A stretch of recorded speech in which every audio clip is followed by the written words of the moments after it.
गिबियावनो गोजोन फुंबिलिनि अननाय सिबिनाय खुलुमनायखौ गासै बुहुमनि रायजो राजाफोरनिसिम बावहरनाय जाबाय। दिनै बे समाव आङो नोंथांमोननो फोरमायनो मोननानै गोजोननाय मोनगोन जे दिनै गोथार बाथौ सान अर्थात माग दाननि नैथि मंगलबारखौ गोथार बाथौ सान हिसाबै माखासे बोसोरनि सिगाङाव बेखौ गभर्नमेन्ट डिक्लेयार होनाय जाबाय।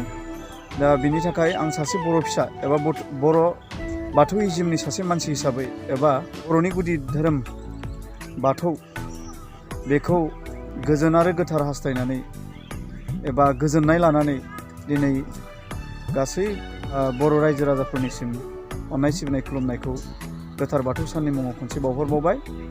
गोथार बाथौ सानखौ लोब्बा लाखिनानैनो गरेस्वर थाइगिरखारि गामियाव दिनैनिफ्राय मोनसे हाबाफारि जागोन 4 साननि थाखाय। दा बे हाबाफारियाव आंखौबो सासे खनगिरि हिसाबै बिथांमोना हांख्रायदों। दा बे हांख्रायनायखौ आबुं खालामनोनो आंबो साखाफारा जानानै दङ थांनो थाखाय।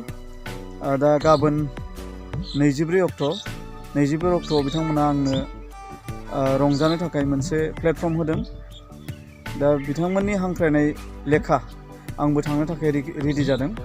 दा बै थाइगिरखारिनि खाथि खाला थानाय गासै रायजो राजाफोरखौ आं खावलायगोन जे गाबोननि दिनखौ रंजा बाजायै आंजों लोगोसे हेफाजाब होनो थाखाय एबा रंजा बाजायै हगार हरनो थाखाय बयखौबो खावलायबाय।